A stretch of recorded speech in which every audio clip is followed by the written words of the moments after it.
Spencer, Millennium Falcon. Hi, and welcome to .com. The Millennium Falcon has been built in a 1-to-1 scale. That's all the news you really need to hear. Details. How big is that actually then?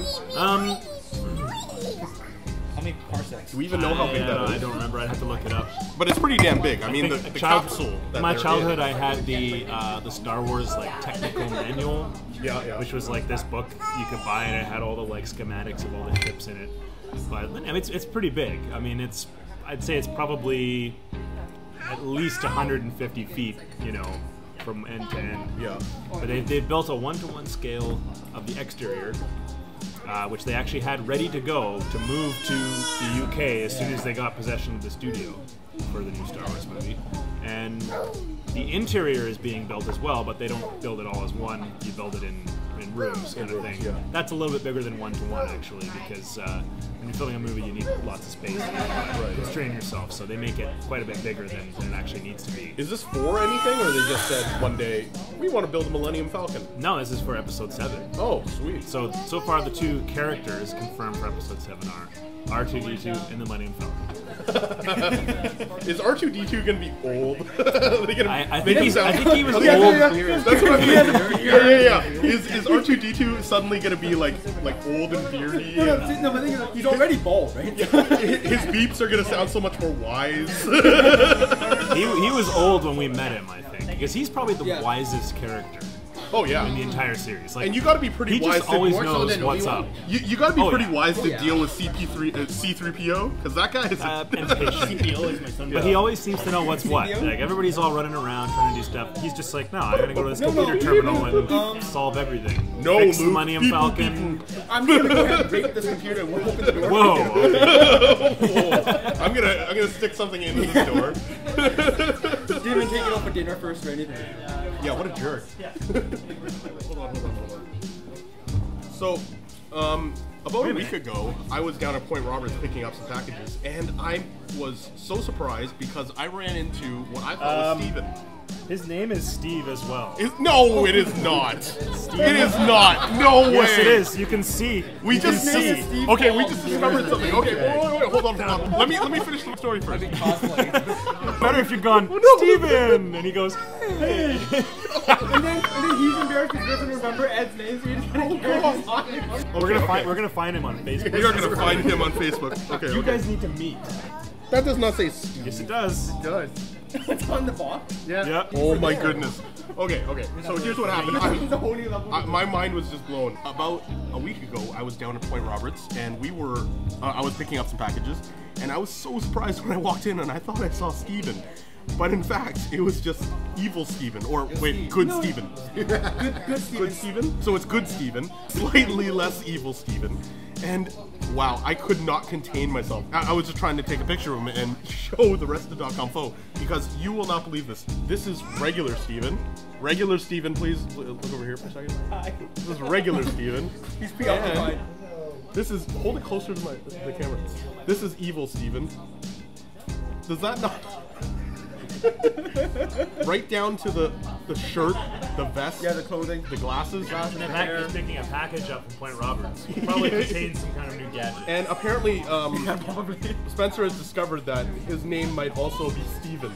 It says on the box, maybe it says Steve, but my theory is that because he's evil Steven, he probably really likes Apple products.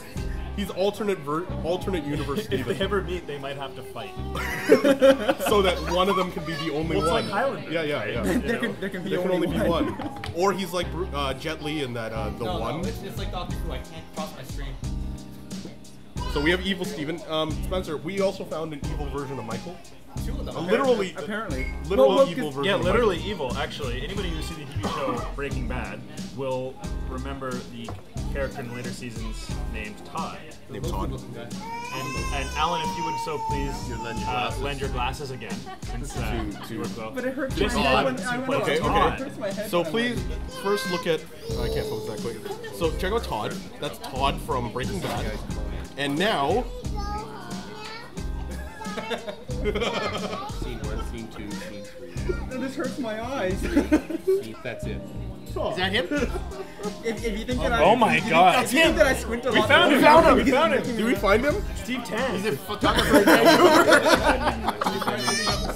He's a video editor. Oh my goodness. So Steve, if you're watching this, please get in contact with us. We'd like to treat you to a bofo. Yes. Just vegan. My glasses, you guys don't have to. You might get a log. No, you can't. Only one of us can see at a time. yeah. You don't have to fight. You don't have to fight. Yeah, you're right. Yeah. So what's his name? Steve Tan. Steve Tan? He Steve is Tan. a- Steve Tan, get in contact with us. We will try to contact you. We will buy you lunch just to have you sit beside our Steven. Okay? Oh, .net? Steve Tan. Okay, so the gadget of the week is the Lenovo Idea Tab Lynx. I actually just picked this up 10 minutes before Fo, so I'm not completely familiar with what it is. It launched earlier this year, I think in March or April or so, for about $500 or $600. But I got the refurbished model for only $240, $250. So it runs on full-blown Windows 8, so you have a real desktop, so you can run your regular Windows programs and all that. It has the start menu. It's an 11.6-inch display, 1366 by 768. 64 gig SSD inside, 2 gigs of RAM, and there is I believe this is a 2 megapixel front-facing camera. There's no camera on the back. It is relatively cheaply built because it is plastic and whatever, so it's not going to be the same as like a ThinkPad.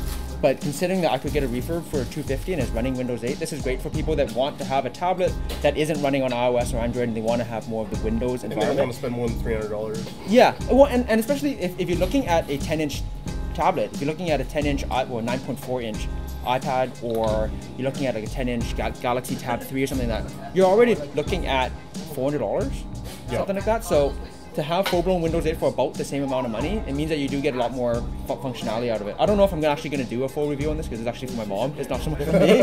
But an 11.6-inch display, you can do all your web browsing and video watching and all that kind of stuff on a real tablet. Battery life, yeah. There is a optional keyboard dock, I think it's like $120 or something like that. So it gives you the USB ports and extended battery and a real keyboard and trackpad. But there is a micro USB port on the bottom here that's for charging. But it also came with a little dongle that you plug into there, and then you get a female USB port. So you can put in flash drives, keyboard, mice, whatever peripheral that you want. And because it's running on Windows, anything that would work on a laptop or whatever should presumably work on this too. So yeah, Lenovo Idea Tab Lynx. And that's the gadget of the week.